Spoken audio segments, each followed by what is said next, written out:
예, 홍호환입니다.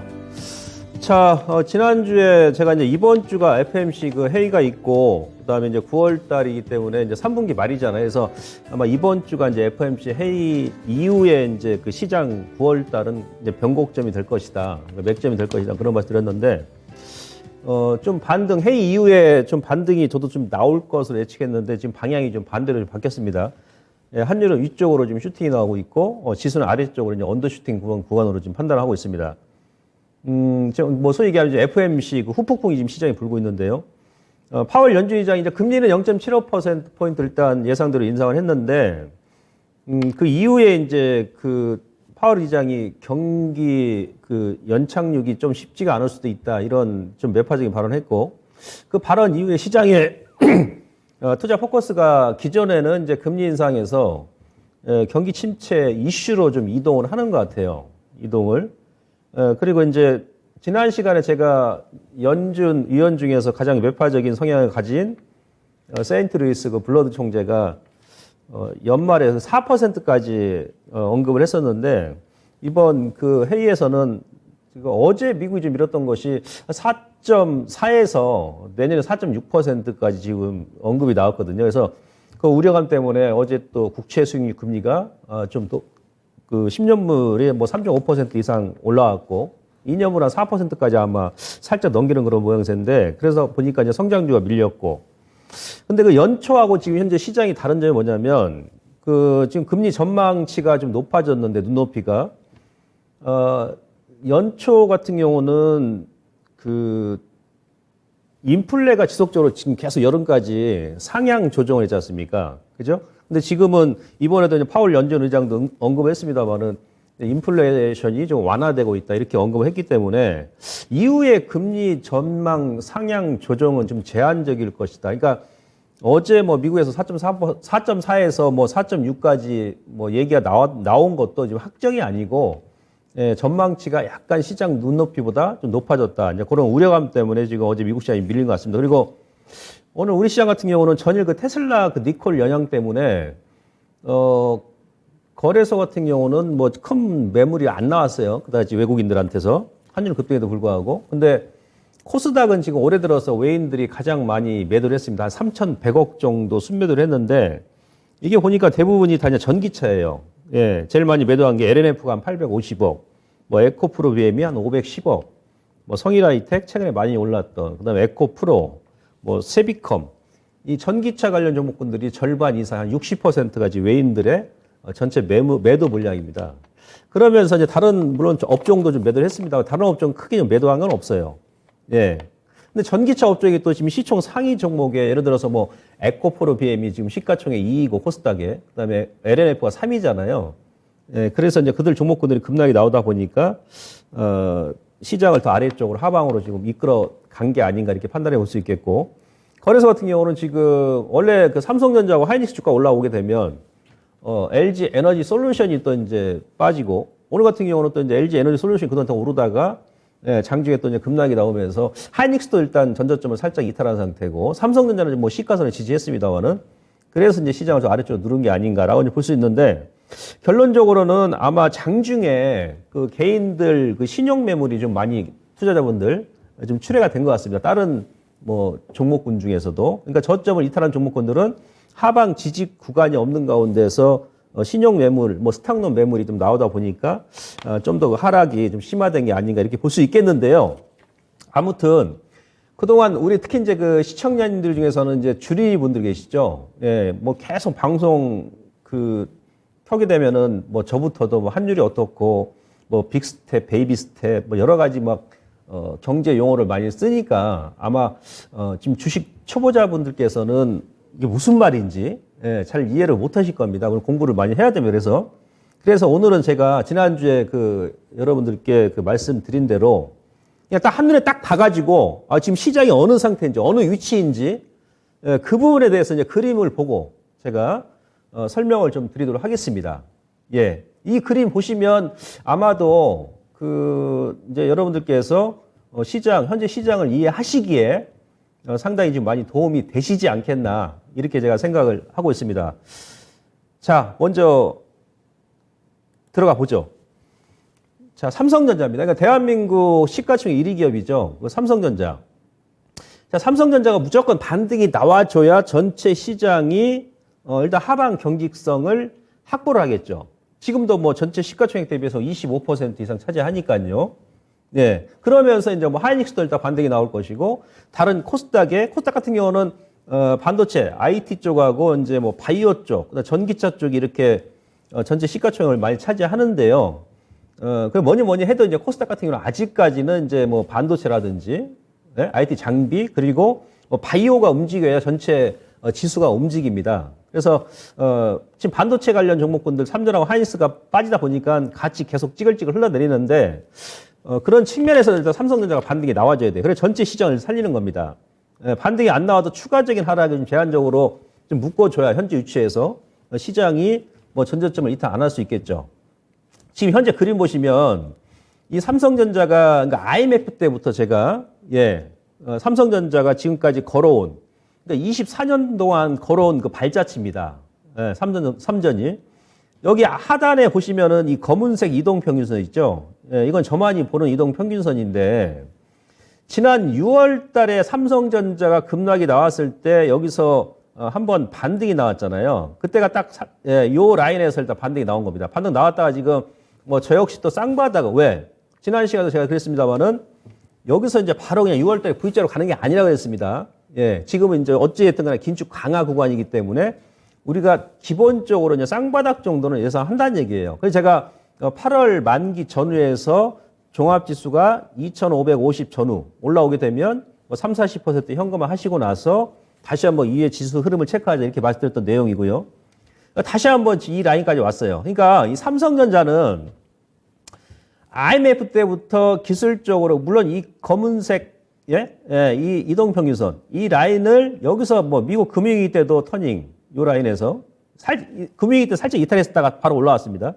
유럽 재정위기도 요 때는 정확하게 터치하고 반등 나왔고, 그 다음에 이제 중국 경기 악화, 요 구간에 여기서는 쓰리바닥 이후에 여기서 이제 뭐 비트코인이 급등 나오면서 반도체 가격이 급등 나오면서 같이 이제 움직인 거죠. 이 당시도 보면은 이 검은색 이동평균선에서 터닝이 나왔고, 그 2020년도 코로나 팬데믹 때는 이 라인을 안 닿았어요. 여기서 바로 그냥 V자로 반등 나왔죠.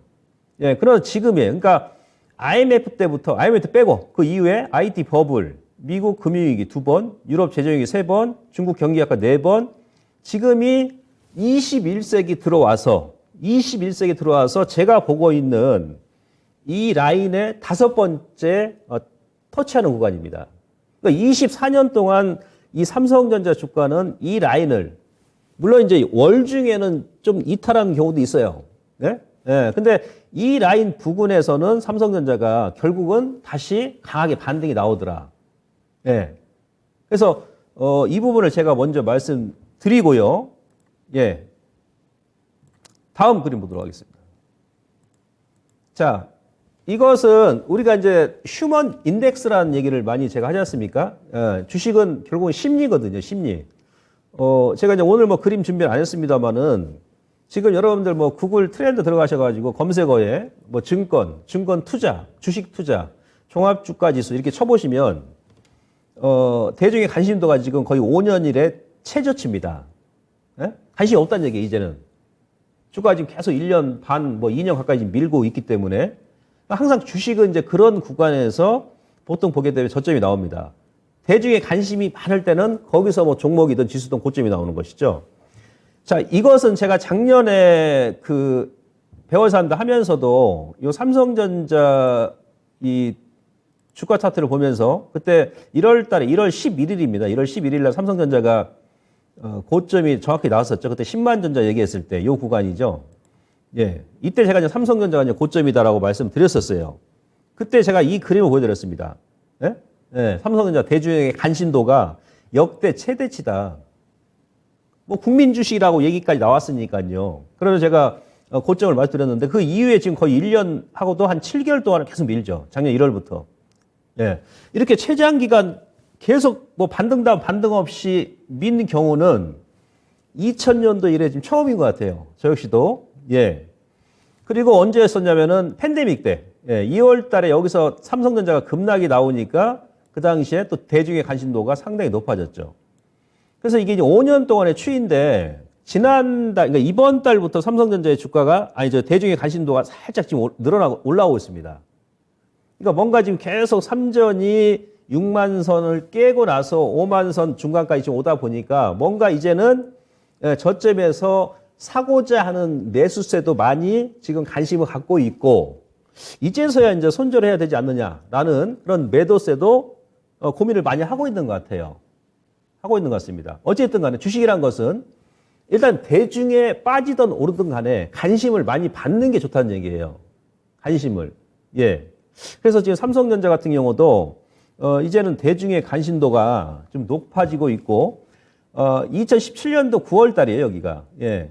그 라인까지 지금 요 구글 트렌드상으로 관심도 변화가 지금 내려왔기 때문에 어느 정도 삼전도 뭐 설령 다음 주에 한 번 더 흔든다 하더라도 저는 개인적으로 삼성전자가 이번에 좀 저가 수준에 지금 온 게 아니냐 이렇게 지금 말씀드릴 수 있겠고요.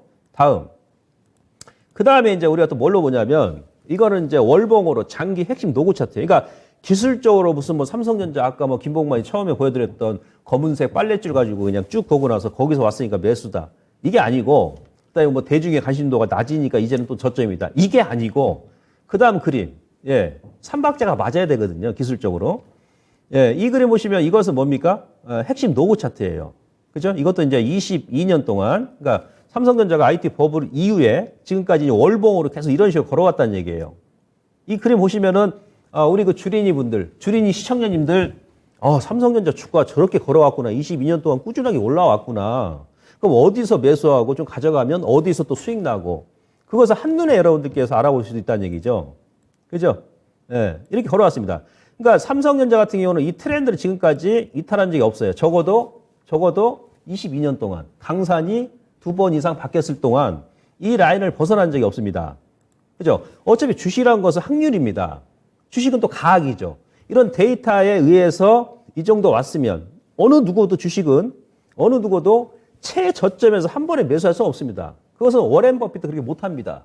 신도 그렇게 못해요. 워렌 버핏 같은 경우도 지금 나이가 연세가 이번 주에 그 생일이셨죠. 그분이 생신이셨는데 92세죠. 근데 워렌 버핏 같은 경우도 실질적으로 전 세계인들한테 많이 알려진 그 나이대가 언제 60살 넘어서 많이 알려졌어요. 젊었을 때부터 막 뭐 30대, 40대, 50대부터 돈 벌고 그런 것보다도 60 넘어서 워렌 버핏도 전 세계인들한테 많이 유명해진 겁니다. 그죠? 그 무슨 얘기예요? 주식을 좀 중장기적인 시각에 해야 된다는 얘기죠. 워렌 버핏도 뭐 20대, 30대, 40대부터 유명해진 거 아니에요. 환갑 넘으셔가지고 환갑 넘어서 세계인들한테 많이 알려진 겁니다. 지금 연세가 지금 92세니까 올해. 어쨌든 간에 지금 현재 삼성전자가 자 금융위기 때 여기 라인에서 터닝. 오늘 달러 한산 차트로 지금 삼성전자 제가 월봉 보니까는 120개월을 살짝 깼습니다. 그죠? 중국 금융위기 때 요때는 이제 유럽 재정위기 때입니다. 터닝. 그죠? 여기서 얻어맞고 다시 중국 경기 악화. 터닝. 여기서 얻어맞고 작년에 제가 이 그림도 같이 보여서 여기가 이제 고점이라고 그랬습니다. 그러니까 여기는 22년 최고점이었죠. 그러면서 지금 이 라인까지 들어왔는데 이 레인지까지 아직 안 들어왔어요. 그러니까 이 레인지 하단 라인까지 밀지는 제가 모르겠습니다만은 발목이나 발바닥이나 증시 격언에 무릎 아래에서 매수해서 어깨 위에서부터 이제 매도하면 그건 고수라고 합니다. 그죠? 저기 발 뒤꿈치, 새끼 발가락 거기서 매수할 수는 없는 거예요. 그러면 적어도 설령 이것을 뭐 깰지 어떨지 모릅니다. 누구도 몰라요. 그렇지 않습니까? 근데 적어도 이 정도 위치에 와서는 우리가 22년 동안의 삼성전자 데이터를 봤을 때, 그 다음에 아까 제가 서두에 또 보여드렸던 그 그림을 봤을 때는 이 정도면 우리가 주식하면서 주식에 리스크 없는 게 어디 있습니까? 그럼 정기적금 불입하고 정기예탁금 불입해야죠. 보험 가입하고. 그 감안하고 보는 거예요. 그래서 결론을 말씀드리면 지금 삼성전자는 절대 매도 구간이 아니다. 오히려 매수 구간인데 여기서 한 차례 그 레인지 아래까지 한 번 더 밀 수 있기 때문에 지금 고점에서 보유하신 분들은 무조건 홀딩하십시오. 무조건 연말에 배당까지 받으세요. 신규 매수는 여러분들께서 분할로 좀 접근하시면 된다는 얘기예요. 라고 말씀드리면서 다음. 자, 그러면 일단 우리가 이제 미국의 또 반도체 관련 기업도 봐야 돼. 필라델피아 반도체하고, 그죠? 엔비디아. 대만의 그 TSMC 같은 경우도 지금 장기, 200주선 지지 구간이거든요. 자, 지금 엔비디아가 그래픽 카드 세계 1위 기업 관련 1위 기업이죠. 지금 엔비디아가 이제 반도체 관련 주회 중에서는 시총 1위입니다. 미국 내에서. 예. 뭐 마이크론 테크놀로지 같은 경우도 지금 저점까지 밀었습니다만은 이번 주에 사실 크게 밀진 않았어요. 반도체 D램 3위 업체지 않습니까? 엔비디아도 지금 보시면 기술적으로 이 라인에 지금 들어와 있다는 얘기예요. 그러니까 여기서 이걸 한 번에 붕괴하지는 않습니다. 예? 한 번에. 그러니까 1년을 넘게 계속 밀었고 지금 현재 그러니까 6월 달에 이 레인지 윗선, 위쪽 라인에서 반등이 나왔다가 지금 다시 한번 이렇게 누르는 거거든요.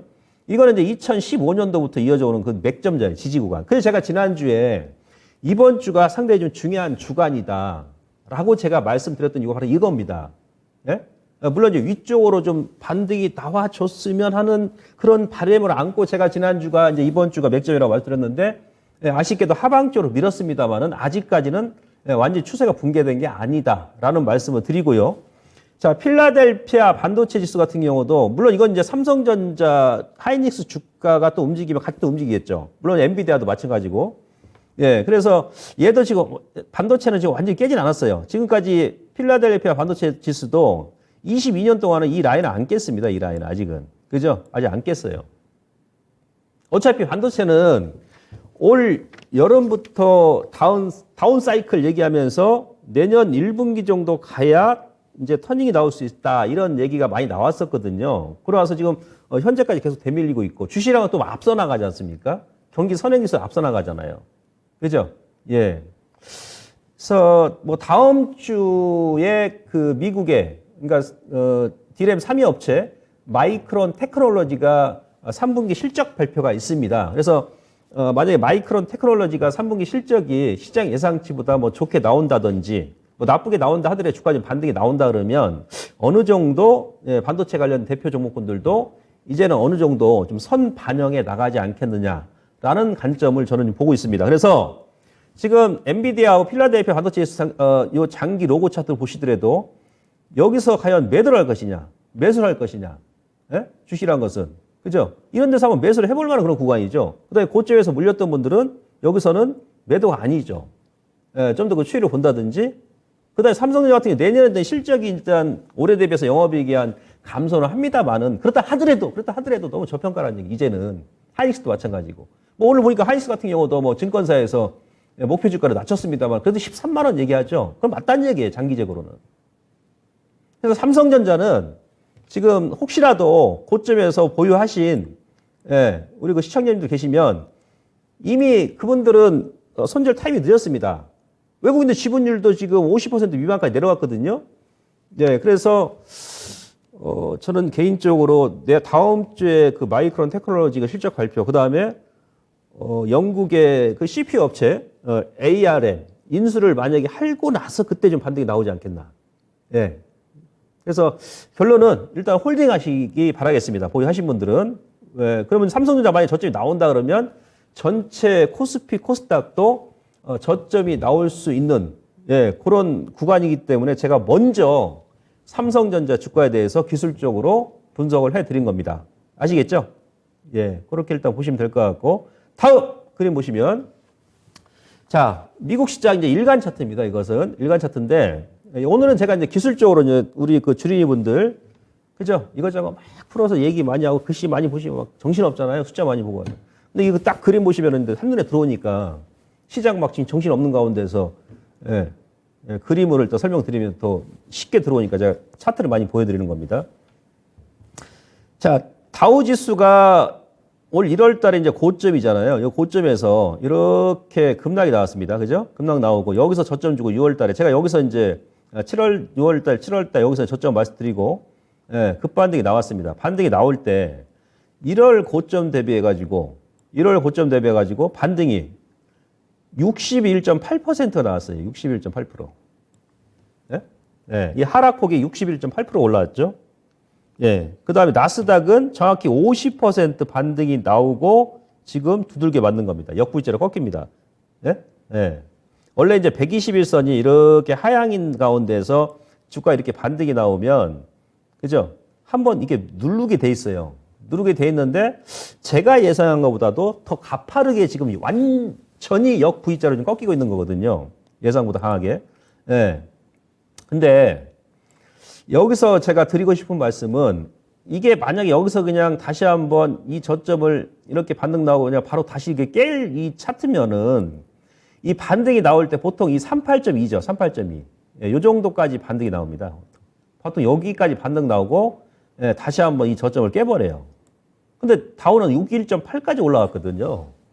그럼 제가 주식하면서 차트 공부하면서 이렇게 급락이 나오고 나서 급락 나온 폭에 61.8%까지 그것도 V자로 되돌림이 나온 종목군들은 아니면 지수는 이 한 번에 이 저점을 다시 한번 급하게 깨는 경우는 극히 드뭅니다. 지극히 드물어요. 예. 그러니까 미국은 이제 오늘이 이제 맥점이 되겠죠. 제가 지난 시간에 이번 주가 이제 글로벌 증시 맥점이라고 말씀드렸으니까. 그러니까 나스닥도 마찬가지예요. 나스닥도 지금 50%까지 반등이 나왔는데, 그죠? 이게 바로 죽을 것 같으면은 여기서 38점까지 갔다가 여기서 죽어버립니다. 여기서 죽어버려요. 물론 뭐 지금 뭐 40년 만에 50년 만에 최대 인플레이션, 그러니까 물가가 급등 나고 막 그런 것도 있습니다만은 그때 하더라도 예.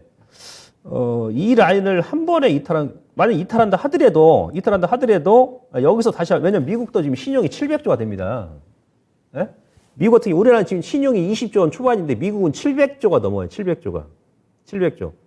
예. 그래서 거기서 한번 이탈하고 나서 또 머리 만들고 반등 나올 가능성이 높다는 얘기예요. 그래서 이 부분을 참고하시고 요거는 다음 주에 한번 보도록 하겠습니다. 워낙에 지금 좀 개팍한 그런 시장이기 때문에 예?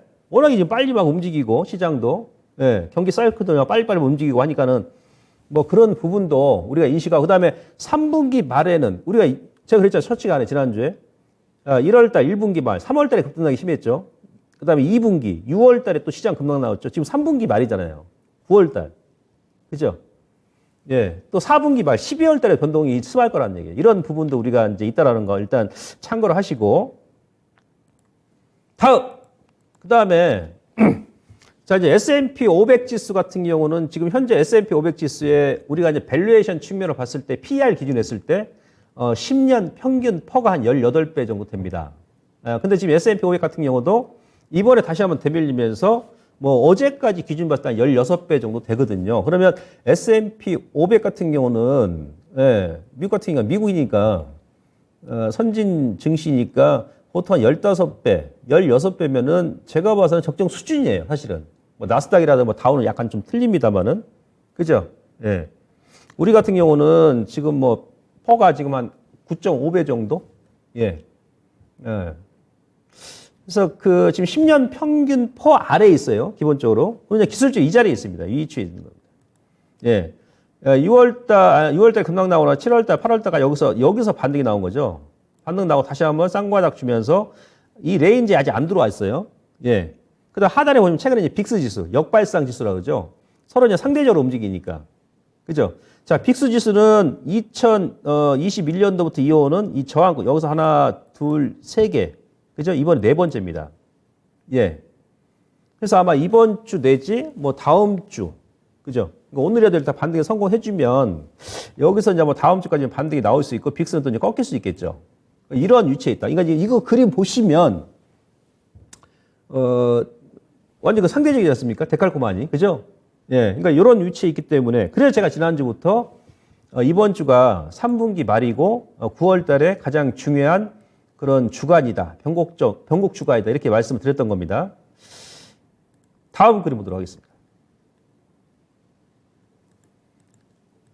자, 이 지표도 상당히 잘 맞습니다. 비교적. 그러니까 뉴욕 증시 200일선을 넘는 종목 비율 차트.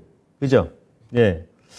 뭐 IMF 때부터 하게 되면은 너무 이제 거리가 기니까 차트가 안 보이니까 제가 금융위기 때부터 이제 2008년도부터 지금 현재까지 예, 종목 비율 차트를 제가 가져온 겁니다. 코로나 때도 제가 그 1400까지 우리 시장 빠졌을 때 요 그림을 제가 공개 방송에서도 많이 보여드렸을 겁니다. 그죠? 지난 6월 달에 그랬었고요. 그때 제가 미국 시장에 감해도 구간이라고 했죠. 감해도 구간. 그리고 이제 2주 전에는 공개 방송을 통해서 8월 17일 날인가요? 8월 중간에 제가 했었는데 그때는 여기가 이제 저항이니까 한번 밀릴 자리다. 그래서 제가 여러분들께 현금 한 30, 40% 정도 확보를 해놓으시고 시장 방향성을 보자. 그런 말 드렸었는데 거기서 딱 얻어맞죠.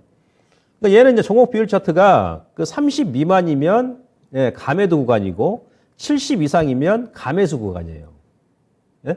예. 22년도 그렇게 움직였습니다. 그래서 지난 그 6월 달 급락 나왔을 때도 거의 뭐 한 10 미만까지 내려왔기 때문에 소위 코로나 그 라인까지 내려왔을 때 거기서 이제 반등이 나온 것이고 이번에도 지금 마찬가지예요. 이번에도. 예. 뭐 아직 다우하고 나스닥이 저점을 이탈 안 했습니다만은 적어도 뉴욕 증시 그 200일선 이게 16,000개 종목이죠. 예. 그 종목 비율 차트예요. 근데 지금 최근에 주봉 보니까 여기서 계속 지금 3주 동안 아래꼬리가 나오거든요. 아래꼬리가 계속. 누군가 지금 밑에서 물량을 또 막 계속 받는다는 얘기죠. 지금 미국도. 예, 그런 것 같습니다. 그래서 현재 위치는 일단 보조지표도 지금 시그널 바닥을 찍고 돌렸습니다. 예. 그래서 현재 위치도 지금 미국 같은 경우는 좀 감매도 구간이다. 이런 지표를 봤을 때 그렇게 여러분들께서 이해를 하시면 될 것 같고요. 다음. 그리고 요거는 이제 그 뭐 미국 같은 경우는 뭐 애플 같은 경우도 마찬가지고 뭐 자사주 매입을 많이 하잖아요. 예. 그래서 이제 법인세를 감세를 해주면 예. 대부분 이제 주식 매입을 많이 합니다. 미국민들이 이제 주식 투자를 많이 하기 때문에. 지금 그 자사주 매입 ETF 이 로고 핵심 추세 보시면 얘도 지금 마찬가지예요. 예. 지금 일단 우선 얘는 이제 보조 지표상으로도 지금 보시면은 그 지난 언제죠? 코로나 때 그 라인까지 6월 달에 먼저 여기서 터치를 했죠. 예, 그래서 지금 터닝 나오는 그런 시점이고 반등 나왔다 다시 한번 되밀리고 있는데 이 그림도 보시면은 2015년부터는 이 라인을 벗어난 적이 없어요. 코로나 때는 일시로 벗어났다가 다시 한번 V자 반등 나오고 예, 작년 1월 달, 2월 달에 여기서 얻어맞고 지금까지 되밀리고 있는데 지금 현재 이 중간 트렌드 이 지지선에 있다는 얘기예요. 예. 그래서 이 정도면은 그 뭐 단기적으로도 예, 좀 이제 매수 구간이 아닌가 예, 그렇게 지금 보여집니다. 그리고 앞서도 보여드렸던 뭐 종목 비율 차트도 차트 같은 경우도 마찬가지고요. 이런 관점에서 보시면 될 것 같고 다음 그림 보도록 하겠습니다.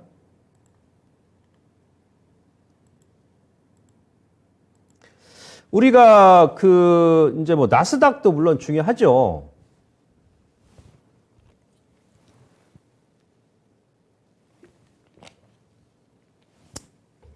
나스닥도 중요합니다. 근데 뭐 나스닥 일일이 막 이 종목 저 종목 다 볼 수는 없지 않습니까? 그죠? 아까 이제 그 필라델피아 뭐 반도체지수라든지 그리고 이제 여러분들 많이 아시죠? 그 돈나무 언니 캐시우드가 만든 그 아크 인베스트 ETF 여기가 이제 그 성장주가 다 포진돼 있으니까 예. 요 그림 네 개만 보게 되면 우리가 이제 성장주의 현재 그 주가 위치를 대략 알 수 있습니다. 지금 현재 그림 보시는 것은 요건 이제 뭐 테슬라도 지금 포함되어 있죠. 뭐 기술 혁신 관련 ETF입니다. 그죠? 요건 제가 지난 그 7월 달에도 요 시간에 한번 보여드린 적이 있는데 예. 그러나서 이제 반등이 나오고 나서 그 이후에 이 라인을 지금 벗어나지 않았어요. 제 예측처럼. 그죠? 요번에 뭐 주 초반인가요? 예. 캐시우드 같은 경우도 뭐 엔비디아 주가를 뭐 추가적으로 뭐 매입을 했다 그러죠. 그죠? 예. 한 번 더 미니까. 이게 일봉으로는 저점을 깼는데 엔비디아 같은 경우도 앞서 제가 이제 보여드렸던 건 장기 로고 추세를 보게 되면 장기적으로는 엔비디아도 지금 현재 구간은 좀 매수를 해볼 만한 뭐 그런 위치에 있지 않습니까? 그죠? 그네들이 뭐 계속 뭐 더 급락 나오는데 뭐 추가 매수하고 그러지 않습니다. 예. 현재 지금 이 위치에 있는데 물론 이제 거래가 안 나와요. 반등 나오지 왔다 갔다 하는데 먼저 이게 급락이 나오면 이게 바로 제가 돌리지를 못한다 그랬습니다. 예. 여기서 좀 바닥 다지기를 좀 해야 되겠죠. 바닥 다지기를. 근데 이 라인을 크게 벗어나지 않을 것 같습니다. 예. 보조 지표도 지금 뭐 최저 6월 달에 급락 나오고 지금 이제 우상향으로 지금 돌린 상태고. 그리고 이제 소프트웨어라든지 인터넷 업종 같은 경우도 마찬가지예요. 우리 뭐 카카오라든지 네이버가 뭐 괜히 빠지는 게 아니에요. 예. 미국에서 관련 종목군들 같이 빠지는 것이죠. 오늘 보니까 카카오 같은 경우도 월봉에 60개월 선까지 밀었거든요. 네이버는 오늘 솔직히 반등이 나왔는데, 예, 근데 월봉에 60개월 선까지 밀었다는 얘기는 그 수급선까지 밀었기 때문에 카카오도 개인적으로는 좀 빠질 만큼 빠졌습니다. 카카오 같은 경우도. 예. 그래서 아크 인베스트 ETF 요 그림 보시면 인터넷 업종하고 소프트웨어 업종 같은 경우도 여기서 지금 한 4개월 동안 지금 계속 박스죠. 뭐 비트코인 마냥. 예. 여기서 새삼스럽게 다시 한번 여기저기 꺾는다? 그러기는 힘들어요. 그러기는. 예. 요거 여러분들께서 일단 참고를 하시면 될 것 같고요. 다음. 그 다음에 이제 뭐가 있냐면 대표적인 게,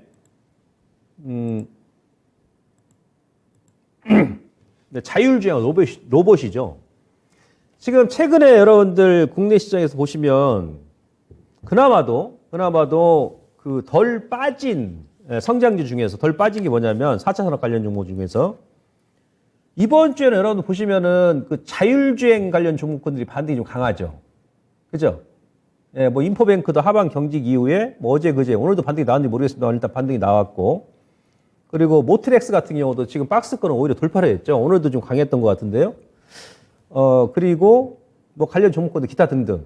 예, 시장 빠져도 오히려 반등이 나옵니다. 로봇 관련주 같은 경우는 선별적으로 그동안 이제 못 올랐던 예를 들어서 뭐 노보티즈 같은 경우도 어제 오늘 같은 경우 시장이면 급락이 나옴에도 불구하고 그들 종목보다 크게 안 빠졌습니다. 그러니까 지금 아크 인베스트 ETF 보게 되면 유전자 바이오가 있습니다만은 그나마도 자율주행하고 로봇 관련 ETF가 덜 빠졌어요. 그 시장이 그 영향이 지금 우리 시장한테도 지금 미치는 것 같습니다. 그럼 여기서 여러분들께서 힌트가 나오죠.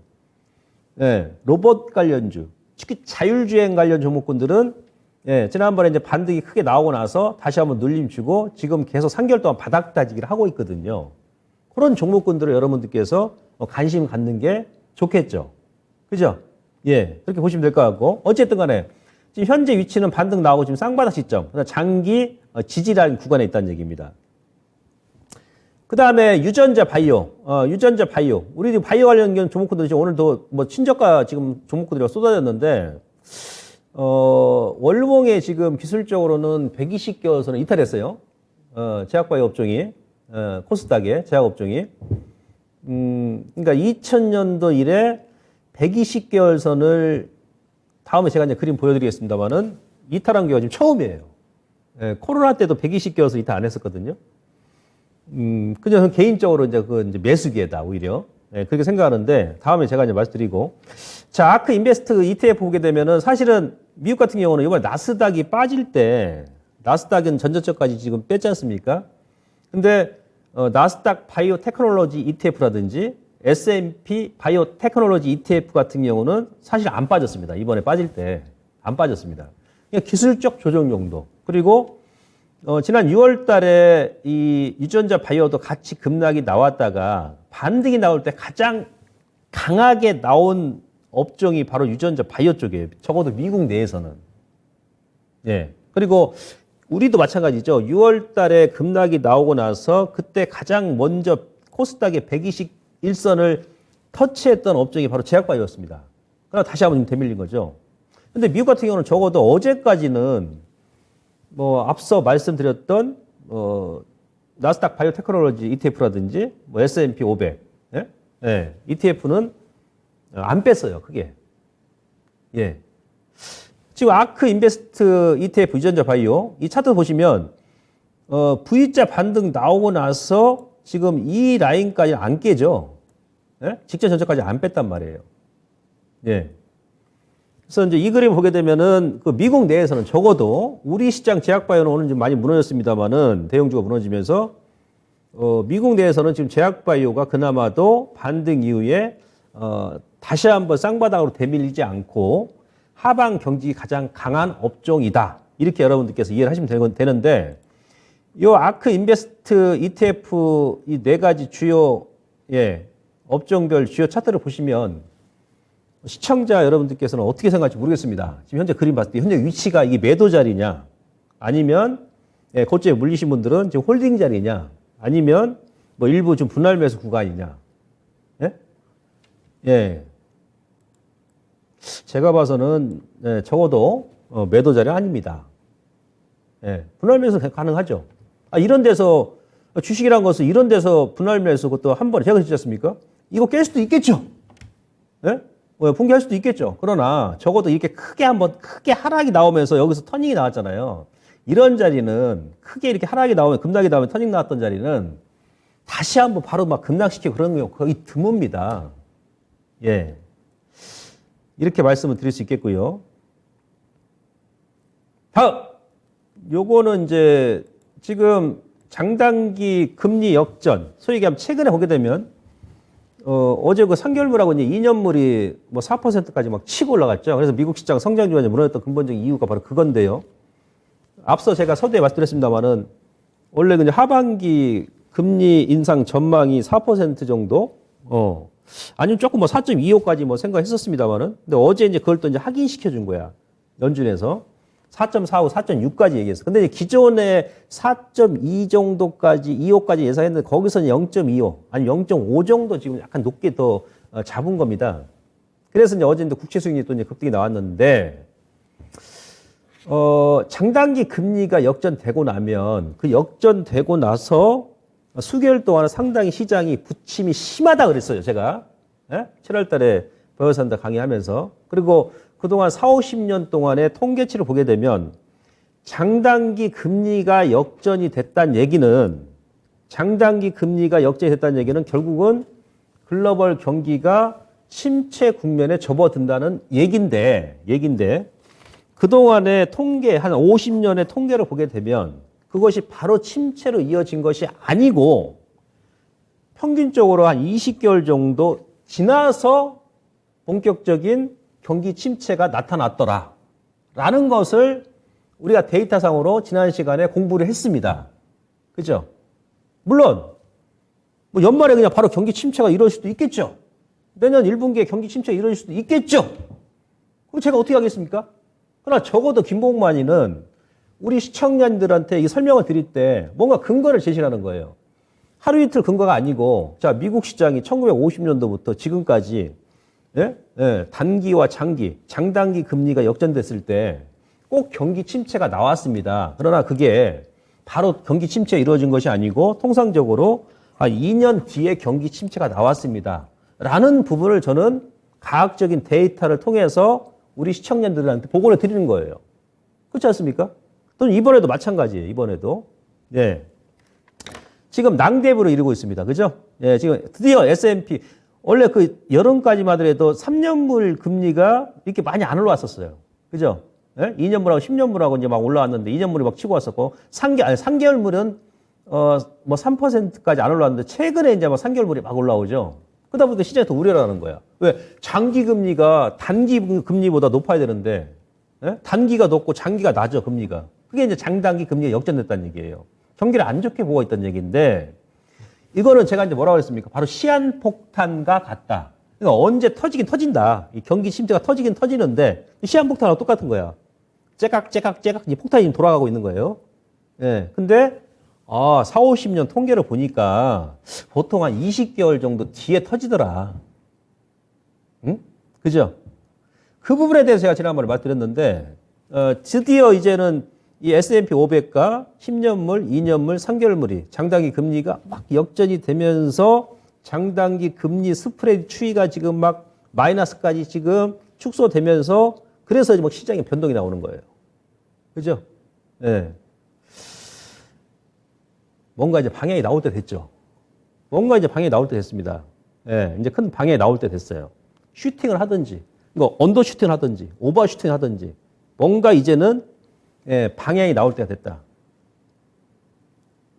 그러면 이 그림 한번 보시죠.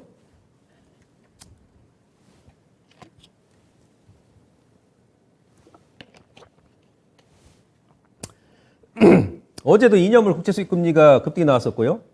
10년물도 마찬가지죠. 그저께 저는 이제 윗꼬리가 좀 나오길래 국채 수익률이 조금 이제 안정화되지 않겠나 싶었는데 어제 또 그냥 또 치고 올라가더군요. 예. FOMC에서 전망치를 좀 높이는 바람에 금리. 자, 2년물 국채 수익 금리가 지금 저점을 주고 나서 코로나 때 여기서 이제 급락이 나왔다가 이 저항 구간에서, 그러니까 지금까지가 이게 1991년도부터예요. 1991년도부터. 그죠? 여기가 94년입니다. 94년. 예? 예. 이 라인에서 계속 얻어맞고, 예, 떨어진 거죠. 그죠? 그래서 코로나 전에도 여기서 딱 얻어맞고, 예, 급락이 나왔다가 이 하단 트렌드에서 저점 주고 여기서 V자로 이렇게 올라왔습니다. V자로. 말 그대로. 완전히 V자. 예, 그러면서 이 90년도 초반부터 이어져 왔던 이 트렌드 상단을 좀 살짝 벗겼어요. 근데 이 트렌드에 지금 걸려 있는 거죠, 여기. 예. 아, 저는 개인적으로요, 이 그림을, 물론 10년물도 마찬가지, 10년물 같은 경우는 지금 레인지 상단까지 왔어요, 위에. 이 라인까지. 근데 지금 하단에 보조지표 보게 되면은 RSI 같은 경우도 이미 이제 가열이죠. 그러니까 1990년도 이래 최대 가열 국면입니다. MACD 같은 경우도 1994년도 이래 이 당시가 가장 가열이었는데 94, 2004, 2014, 2028년이죠. 28년 만에 지금 사실은 이번 달에 최대 가열을 찍고 지금 밀리고 있어요. 사실은 MACD는. 작년에 제가 엔비디아라든지 예, 미국의 이제 성장 종목군들 장기 로고 차트 보여드리면서 최대 가열입니다. 그런 설명 많이 드렸어요. 삼성전자도 마찬가지고. 물론 주가가 제가 이제 그런 얘기 하고 나서 한 일주일 이내, 아니 뭐 다음 날, 뭐 한 달 이내, 예? 예. 저는 좀 약간 중장기적인 시각으로 우리 시청자님들한테 지금 시향을 제가 설명드리는 겁니다. 예. 주식이라는 건 원래 중장기적으로 하는 거거든요. 아, 워렌 버핏도 60 넘어서부터 유명해진 거거든요. 그러니까 지금 연세 뭐 있으신 분들, 뭐 지금 젊은 친구분들, 예? 뭐 주린이 분들, 나이가 뭐 40, 50대 분들, 뭐 저도 지금 50대 중반이고, 예, 그러신 분들 많이 계십니다. 그죠? 워렌 버핏도 60세 넘어서 유명해진 거예요. 예, 포기하지 마시라는 얘기죠. 뭐 워렌 버핏은 뭐 20대, 30대부터 돈 가집니다. 예, 60 넘어서 이제 많이 유명해진 거예요. 세계적으로. 한감 넘어서. 예. 주식 원래 그런 거예요. 그러니까 그러려고 주식 하는 거죠. 예. 좌우지간 이 그림 보시면 저는 개인적으로 이걸 뭐 일시적으로 좀 슈팅이 나올 수 있어요. 예? 일시적으로는. 근데 여기서 지금 추세로 다시 또 치고 올라간다? 벌써 금리를 4번을 올렸는데? 벌써 금리를 4번을 올렸습니다. 시청자님들. 예? 미국은요, 0.25에서 0.7, 0.25, 0.75, 0.75, 이번 0.75. 4번을 올렸어요. 예. 11월 달에 이제 올리게 되면 어떻게 됩니까? 다음 달에 이제 금리 FOMC 회의가 없으니까 11월 달에. 그럼 5번 올려요, 그러면. 미국 제가 봤더니 4.5 이상 못 올립니다. 미국. 예. 그래서 그 중간에 이제 뭐 다음 달이라도 뭐 우크라이나라든지 러시아가 예? 지금 출구 전략을 찾는 것 같아요. 이번 주에 지금 뭐 그 저 어디입니까? 뭐 돈바스라든지 뭐 하르키츠크 뭐 있지 않습니까? 그 도시 몇 개 지금 예? 러시아가 점령한 그 도시 그 주민 투표 들어간다 그러죠? 주민 투표. 예. 저는 이제 그게 이제 출구 전략이라 생각하거든요. 개인적으로. 예. 만약 그 부분이 이제 좀 주민 투표를 하게 되면 찬성을 한다 그러면 근데 찬성할 가능성이 높죠. 러시아로 이제 예? 기속되는 게. 왜 그래요? 아니 러시아는 지금 국민소득이 그래도 한 8천만 달러 가까이 되고 우크라이나는 지금 우리나라 GDP 대비 10분의 1밖에 안 되거든요. 1인당 국민소득이 3,000불밖에 안 돼요. 예. 러시아에 되기를 원하는 사람들 많이 있을 거란 얘기지. 그러면 지금 러시아에 이제 만약에 그 주민투표 해가지고 찬성이 많다. 예? 그러면 러시아 영토가 되는 거죠. 러시아 영토가 돼버리는 거예요. 근데 우크라이나가 그 또 지역 탈환하기 위해서 공격해? 예? 그건 또 이제 침범이 돼버리는 입장이 바뀌어버리는 거야, 이게. 그래서 뭔가 이게 우크라이나, 러시아가 뭔가 좀 휴전 얘기 나오면 이 시장이 완전히 변할 수도 있습니다, 이게. 예. 그런 것도 우리가 인식을 해야 되고, 좌우지간. 이 구간에서 더 치고 갈 수 있다, 이런 식으로. 금리는 이미 지금 4번을 올렸는데요. 다음에 11월 달에 한 번 더 올리면 이제 4%, 3.75, 뭐 4% 가까이 되는데. 0.75를 한 번 더 한다고 하면 4%예요. 예. 저는 그러기가 이렇게 다시 또 여기서 치고 올라가기 힘들다 봅니다. 예? 이렇게 보시면 될 것 같고. 이런 위치다. 예. 그 다음에 그림 보시면, 요거는 이제 뭐, 그 10년물, 예. 국채 수익이라고 이제, 국채 수익이 올라가니까 당연히 국채 가격은 빠지겠죠. 그죠? 반대로. 예. 지금 이 라인이에요, 이 라인. 그러니까 국채 수익률은 90년도 초반부터 이어져 오는 28년 최대 저항이면서 이 고점에서 많이 머물렀잖아요. 여기서 얻어맞고 여기서 얻어맞고 기술적으로도. 예. 이 라인입니다. 예. 근데 이제 국채 가격은 반대로 여기서 얻어맞고 예, 지금은 이 레인지 안에 들어와 있어요, 지금. 최종적인 이 지지 라인입니다, 현재 구간이. 예. 그래서 제가 지난주에 이제 이번 주가, 예, 3분기 말이면서 9월 말이면서, 이제 9월 달 이제 변곡점이다, 중요한 구간이다.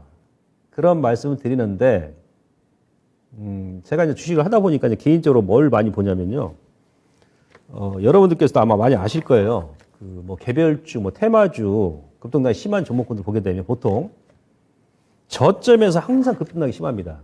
고점에서도 항상 급등락이 심해요. 그러면서 이제 고점에서 막 급등락을 시키면서 세력들이 개인들 매수를 하게끔 유도하게끔 왜? 그래야 이제 개인들한테 물량 뛰어넘기고 세력들이 나갈 수 있으니까. 또 저점도 마찬가지예요. 더 빠진다 막 그래가지고 손절 유도하고 막 우리 6월달에 그랬지 않습니까 한번? 예. 그러니까 저점과 고점에서는 상당히 급등이 심합니다. 최근에 원달러니 그러죠. 뭐 대한민국 경제 망했습니까? 하루에 막 20원 올라갔다가 막 그 다음 날또 20원 다운됐다가 아침에 갭으로 10원 올라갔다가 막 어제 같은 경우 막 10원 대한민국 경제가 막 지금 망했습니까? 지금 거기다 어제 그 9월달 수출 통계 발표했죠. 제가 지난 시간에 했지 않습니까? 8월 달이 그 통계치가 나온 이래 월간 기준으로 했을 때 94억 7천만 달러 최대 무역 적자를 기록했는데 9월 달은 40억 달러 무역 그러니까 8월 대비해서 적자는 기록했습니다만은 절반으로 줄었잖아요. 적자 폭이. 그죠? 지금 그것까지 다 지금 흡수하고 지금 우리 지금 시장이 지금 반영하고 있는 거예요. 근데 상당히 지금 국채 수익률 급등락이 심하죠. 네? 저항 구간에서. 그 다음에, 국제 가격 저점 구간에서. 그죠?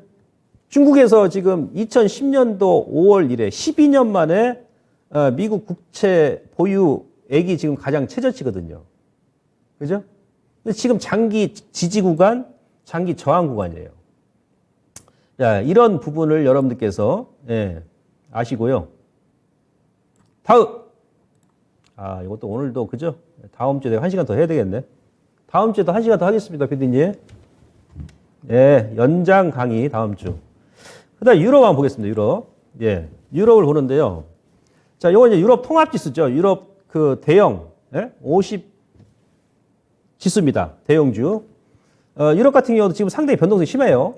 예, 독일 같은 경우가, 제가 이제 시간 관계상 독일의 경제지표, 뭐 소비자 물가지수라든지 헤드라인 물가지수라든지 뭐 그런 소비자 물가지수, 그 데이터를 안 가져왔는데, 독일 같은 경우는 지금, 그러니까 유로존의 전체 소비자 물가지수 미국보다 높습니다. 그죠? 8월 달에 유로존 같은 경우는 9.1%인데, 네, 헤드라인 소비자 물가지수가. 근데, 미국은 8.3이었잖아요. 근데 이제 근원 소비, 그러니까 에너지하고 식품 가격을 뺀 근원 소비자 물가지수는 지난달에 유럽 같은 경우 4.1이에요. 독일이 4.1. 미국은 6.3이었잖아요. 그러니까 에너지 가격이 뭐 전기요금이라든지 뭐 LNG 가격이 작년보다 2배, 3배 오르면서 전체 헤드라인 소비자 물가지수 상승 유도했다는 얘기인데, 지금 에너지 가격이 많이 안정화됐지 않습니까? 어제 천연가스 급락 나왔잖아요. 제가 봤을 때 고점 찍었어요. 그럼 제가 봐서는 유럽도 하반기에 물가 안정이 지속적으로 이루어질 가능성이 높다. 근데 지금 대형 지수 50 지수를 보시면 기술적으로 딱 이번 달에 얘도 지금 지지맥점이에요. 지지맥점입니다. 그죠? 코로나 때 터닝, 고점에서 얻어맞고 지금 이 중간 지지점이에요. 지지점. 이 라인을 이게 일시적으로 이런 식으로 이제 뭐 슈팅이 나올 수 있는데 크게 추세적으로 다시 하락으로 이렇게 벗어나기 힘들다는 얘기예요. 현재 위치에서. 왜? 유럽도 지금 그 12, 3년 만에 금리 인상을 지금 2번이나 했지 않습니까? 그것도 지금 반영하고 가잖아요. 지금 시장이. 예. 그렇게 이제 보고 있고요. 그 다음에 다음 그림 보겠습니다. 시간이 좀 남았죠? 예, 요거. 예, 그러면 지금 제가, 결론만 제가 말씀드릴게요. 자, 기술적으로 지금 신용이 다음 주 월요일 날 한 번 더 나올 겁니다. 우리 개인 투자자분들. 신용이라든지, 신용만 있는 게 아니고, 신용은 눈에 보이는데, 스탁론은 눈에 안 보여요. 스탁론은. 그래서, 우선은 만약에 오늘 미국 시장에 빠져가지고 월요일 다시 한번 시장이 더 아래쪽으로 흔든다 하더라도, 지금은 매도하시는 게 아닙니다. 일단 버티세요. 버티시고, 일단 다음 주가 이제 9월 그 마지막 주고, 3분기 이제 마지막 주니까, 요 구간까지만 여러분들께서 좀 더 시장이 흘러내린다 하더라도 우선 버티시고, 우선 고점에서 보유하신 분들은 홀딩하세요. 그리고 신규 매수는 일단 다음 주에 저점 지지 여부를 보고 일단 그때 판단이 좋고요.